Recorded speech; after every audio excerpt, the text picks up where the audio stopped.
The bat movie की शुरुआत में हम एक ऑस्ट्रेलिया के बीच का सीन देखते हैं जहां पर जॉर्ज नाम का एक लाइफ गार्ड अपनी कार में सो रहा होता है। तभी उसके पास उसका दोस्त रॉय आता है और उसे बताता है कि तुमने एंगेजमेंट पार्टी में मेरी सिस्टर टीना को प्रपोज नहीं किया, इसलिए वो बीच पर तुम्हारा इंतजार कर रही है। ये सुनकर जॉर्ज टीना के पास जाता है और वो दोनों एक दूसरे से बात करते हैं। दरअसल वो दोनों ही एक दूसरे से बहुत ज्यादा प्यार करते थे। इसी बीच रॉय बीच को चेक करने के लिए चला जाता है। उसी वक्त हम देखते हैं कि उसके पीछे पीछे एक शार्क भी समुद्र में जा रही है। वहीं पर एक और आदमी भी समुद्र में स्विमिंग कर रहा होता है। तभी वो शार्क उस पर अटैक करके उसे खा जाती है। ये देखकर वहाँ का लाइफ गार्ड सभी को समुद्र से बाहर आने के लिए कहता है, लेकिन रॉय समुद्र के काफी अंदर चला गया था, इसलिए जॉर्ज अपनी जेट स्की लेकर उसे बचाने के लिए जाता है, मगर तब तक वो शार्क रॉय पर अटैक कर देती है। उसी वक्त जॉर्ज वहाँ पर पहुँच जाता है और वो रॉय का हाथ पकड़कर उसे बचाने की कोशिश करता है, मगर तभी वो शार्क रॉय को अपना शिकार बना लेती है। इसके बाद हमें कहानी में 1 साल बाद का सीन दिखाया जाता है, जहाँ पर हम देखते हैं कि जॉर्ज अब अकेला ही रहता है, क्योंकि रॉय की मौत के बाद टीना वापस सिंगापुर चली गई थी और जॉर्ज अब भी रॉय की मौत का जिम्मेदार खुद को मानता है और वो हमेशा उसके बारे में सोचता रहता है। अब उसने लाइफ गार्ड की जॉब भी छोड़ दी थी और अब वो एक सुपर मार्केट में काम करता है। अब जॉर्ज जब काम पर जाने के लिए घर से बाहर निकलता है तो उसे आज का मौसम काफी ज्यादा अजीब लगता है, क्योंकि उसका कुत्ता भी उससे बहुत ज्यादा बेचैन लग रहा था और साथ ही समुद्र की ओर से बहुत सारे पक्षी उड़ते हुए कहीं पर जा रहे थे। ये सब देखकर जॉर्ज को लगता है कि आज जरूर कोई बड़ी मुसीबत आने वाली है। अब जॉर्ज स्टोर में चला जाता है, जहाँ पर हम एक जिमी नाम की लड़की को स्टोर से सामान चोरी करते हुए देखते हैं, जिसे वहाँ का सिक्योरिटी गार्ड देख लेता है और वो उसे पकड़ने के लिए उसका पीछा करता है, मगर तब तक वो अपने बॉयफ्रेंड रायन के पास चली जाती है जो उसी स्टोर में काम करता है। तभी स्टोर का मैनेजर वहाँ पर पहुँच जाता है और रायन को उस लड़की के साथ देखकर उसे जॉब से निकाल देता है, जिसके बाद वो जेमी को अरेस्ट करने के लिए एक पुलिस ऑफिसर को वहाँ पर बुला लेता है। वहीं जॉर्ज जब स्टोर में काम कर रहा होता है तभी वहाँ पर टीना अपने नए बॉयफ्रेंड के साथ आ जाती है, जिसे देखकर जॉर्ज बहुत ज्यादा गुस्सा होता है, क्योंकि वो अभी भी टीना से बहुत ज्यादा प्यार करता है। वहीं जेमी को पकड़ने के लिए ऑफिसर टॉड वहाँ पर पहुँचता है, जो कि जेमी का ही डैड होता है, इसलिए जेमी अरेस्ट होने से बच जाती है।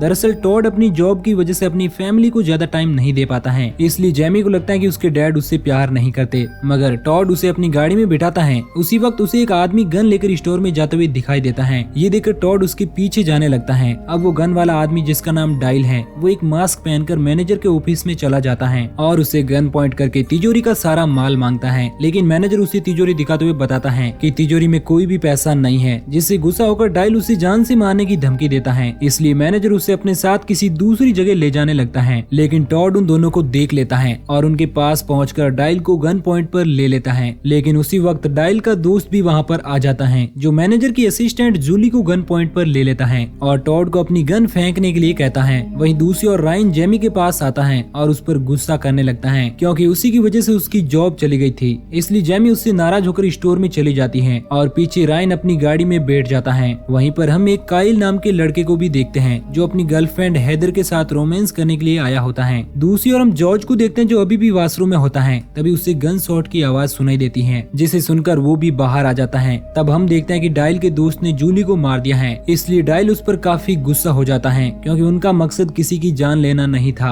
अब डाइल का दोस्त टीना को गन पॉइंट पर ले लेता है, जिससे जॉर्ज काफी ज्यादा डर जाता है। उसी वक्त वो पूरा स्टोर वाइब्रेट करने लगता है, जिससे सभी लोग बहुत ज्यादा डर जाते हैं। उसी वक्त हमें बाहर का सीन दिखाया जाता है और हम देखते हैं कि वहाँ पर एक बहुत बड़ी सुनामी आ चुकी है, जिससे वहाँ पर सभी बिल्डिंग्स में पानी भरने लगता है और बहुत सारे लोग इस तबाही में मरने लगते हैं, मगर जॉर्ज, डाइल, ऑफिसर टॉड और स्टीवन अभी तक सेफ होते हैं। अब जॉर्ज उन सभी को टेबल पर ले जाता है। तब वो देखता है कि टॉड का एक पैर बुरी तरह से जख्मी हो चुका है। वहीं जेमी भी किसी तरह पानी से बाहर आ जाती है और वो अपने डैड को जिंदा देखकर बहुत ज्यादा खुश होती है। उसी वक्त उसे रायन के बारे में याद आता है, जो सुनामी आने से पहले स्टोर के बाहर था, इसलिए अब जेमी उसे बचाने के लिए जाती है, लेकिन डाइल उसे मना कर देता है और कहता है कि बाहर बहुत ज्यादा पानी भी हो सकता है। अब मैनेजर का असिस्टेंट बॉब और टीना भी वहाँ पर आ जाते हैं। जॉर्ज टीना को पानी से बाहर निकाल लेता है। उसी वक्त टीना देखती है कि कोई चीज वहाँ पर पड़ी डेड बॉडी को पानी में खींच रही है। अब नायोमी भी वहाँ पर आ जाती है, जिससे डाइल ऊपर खींच लेता है, लेकिन इस हादसे में डाइल का दोस्त मारा जाता है। दूसरी ओर हम काइल और हेदर को देखते हैं, जो अपनी कार में फंस चुके थे। वहीं रायन किसी तरह से अपनी कार की विंडो तोड़कर उससे बाहर निकल जाता है, लेकिन उसे बार बार पानी के अंदर कोई खींचने लगता है, जिससे वो बहुत ज्यादा परेशान हो जाता है। इधर जॉर्ज टॉड के पैर पर कपड़ा बांधकर उसका खून रोकता है। अब वो सभी वहाँ से बाहर निकलने के बारे में सोचते हैं और इसके लिए उन्हें कोई रास्ता ढूंढना होगा, और क्योंकि टॉड जख्मी होता है इसलिए टीना, स्टीवन और बॉब रास्ता ढूंढने के लिए जाते हैं। टीना और स्टीवन मैन गेट की ओर जाते हैं और बॉब वेयर हाउस की ओर निकलता है। उसी वक्त नायोमी नायोमी को पानी में एक बड़ी सी चीज तैरते हुए दिखाई देती है, इसलिए जॉर्ज उन सभी को पानी से बाहर आने के लिए कहता है। टीना और स्टीवन देखते हैं कि मेन गेट पूरी तरह से ब्लॉक हो चुका है, इसलिए वो वापस उनके पास आ जाते हैं। लेकिन बॉब को एक शार्क पकड़ लेती है और वो लोग उसे बचाने की कोशिश करते हैं, लेकिन तब तक शार्क बॉब के टुकड़े टुकड़े कर देती है। ये सब देखकर वहाँ पर मौजूद सभी लोग बहुत ज्यादा डर जाते हैं। अब उन्हें वहाँ पर एक और बहुत बड़ी शार्क पानी में तैरते हुए दिखाई देती है, जिसे देखकर वो सभी समझ जाते हैं कि अब वो एक बड़ी आफत में फंस चुके हैं। दूसरी ओर रायन को पार्किंग एरिया में चारों ओर डेड बॉडीज मिलती हैं, जिनको उन शार्क्स ने काट लिया था। इधर काइल और हेदर को भी पानी में एक बड़ी शार्क दिखाई देती है, जो उनकी कार पर अटैक करना शुरू कर देती है। वहीं दूसरी ओर जॉर्ज और बाकी लोग उस बड़ी शार्क के बीच फंसे होते हैं। उसी वक्त एक इलेक्ट्रिकल वायर शॉर्ट होकर नीचे गिरने लगती है। इसका मतलब अगर वो पानी से टच हो गई तो उन सब का कंकाल बनने में कोई देर नहीं होगी। अब जॉर्ज बताता है कि स्टोर में करंट सप्लाई वेयर हाउस से होती है, इसलिए वो उसे बंद करने के लिए वहाँ पर जाने लगता है। लेकिन टीना उसे मना करती है, क्योंकि उसकी बॉडी पर घाव होता है, इसलिए शार्क को उसके बारे में जल्दी पता चल जाएगा।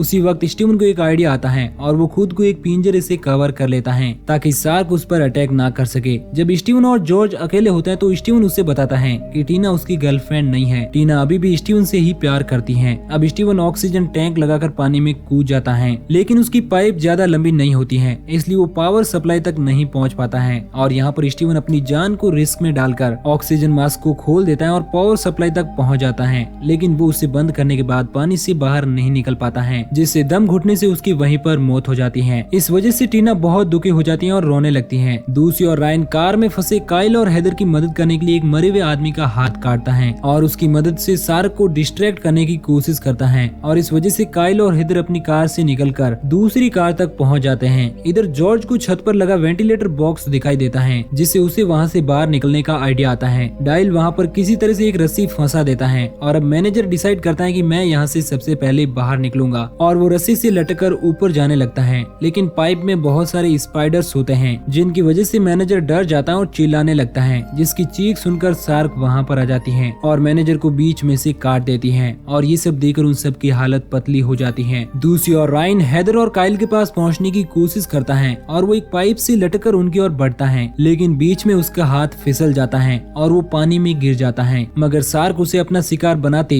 उससे पहले वो दोनों उसे बाहर निकाल लेते हैं। लेकिन उसी वक्त काइल पानी में गिर जाता है और इस बार रायन और हेदर के उसे बाहर निकालने से पहले ही शार्क उसे खा जाती है। इधर जॉर्ज जब शार्क को मारने का डिसाइड करता है और उसके लिए उसे एक मीट हुक की जरूरत होगी, इसलिए जैमी किसी तरह से शार्क से बचते हुए बूचर स्टोर में पहुंच जाती है और एक हुक में मीट फंसाकर वापस उन सभी तक आ जाती है। इसके बाद वो सभी उस मीट को पानी में डाल देते हैं, लेकिन शार्क उस मीट को नहीं खाती है। इसलिए उनमें से एक करवी नाम का आदमी कहता है कि शार्क्स को सिर्फ ताजा मीट ही पसंद है, इसलिए उसे जाल में फंसाने के लिए उन्हें ताजी मीट की जरूरत होगी। और ये कहकर वो नायोमी को गन पॉइंट पर ले लेता है, क्योंकि वो उसे शार्क का शिकार बनाकर यहाँ से निकलना चाहता है। बाकी लोग उसे ऐसा करने से मना करते हैं, लेकिन वो किसी की नहीं सुनता है और नायोमी की शर्ट में हुक फंसाकर उसे पानी में डाल देता है। उसी वक्त डायल एक वेपन से करवी को घायल कर देता है और नायोमी को पानी से बाहर निकाल लेता है, जिसके बाद वो करवी को ही हुक के साथ पानी में फेंक देता है। उसी वक्त व्हाइट शार्क उस पर अटैक करके उसे खा जाती है और वो हुक उसके मुंह में फंस जाता है। ये देखकर उन सबको यहाँ से जिंदा निकलने की एक उम्मीद मिलती है। दूसरी ओर हेदर और रायन उसी कार पर फंसे होते हैं और वो एक पाइप की मदद से आवाज करके मदद ढूंढने की कोशिश करते हैं। उनकी आवाज सुनकर जैमी समझ जाती है कि रायन अभी जिंदा है, इसलिए वो बिना कुछ सोचे समझे उनकी ओर बढ़ जाती है। ये देखकर टॉड उसकी हेल्प करने के लिए जॉर्ज को उसके पीछे भेजता है और वो दोनों किसी तरह से शार्क से बचते हुए पार्किंग एरिया में पहुंचते हैं। उसी वक्त वहाँ पर शार्क आ जाती है, इसलिए वो दोनों उसे बचने के लिए टॉड की कार पर चढ़ जाते हैं। तब जैमी उसे बताती है कि इस कार में एक शॉटगन है, इसलिए जॉर्ज किसी तरह से शार्क से बचते हुए कार में से शॉटगन को निकाल लेता है और उसे मारने के लिए पानी में कूद जाता है। अब जैसे ही शार्क उसे मारने के लिए उसके पास आती है, तब वो शॉटगन से शार्क को मार गिराता है। दूसरी ओर वो सभी लोग स्टोर से बाहर निकलने का रास्ता ढूंढते हैं, लेकिन मेन गेट एक ट्रक की वजह से ब्लॉक हो चुका था, इसलिए टॉड उस ट्रक को ब्लास्ट करने के बारे में सोचता है और अब जॉर्ज भी बाकी लोगों के साथ वहाँ पर पहुँच जाता है। लेकिन उसी वक्त हुक में कैद शार्क किसी तरह से आजाद हो जाती है, इसलिए जॉर्ज सभी को पानी से बाहर निकलने के लिए कहता है। लेकिन अब उसकी शॉटगन का एमो खत्म हो गया था, इसलिए वो एक स्टन गन से शार्क पर अटैक कर उसे हाई वोल्टेज का शॉक देता है, जिससे वो शार्क वहीं पर मारी जाती है। उसी वक्त डायल ट्रक में पावर सप्लाई कर उसे ब्लास्ट कर देता है, जिससे स्टोर का मेन गेट खुल जाता है और वो सभी लोग बाहर आ जाते हैं। बाहर आकर वो लोग देखते हैं कि सुनामी की वजह से पूरा शहर तबाह हो चुका है, जिसे देखकर टीना कहती है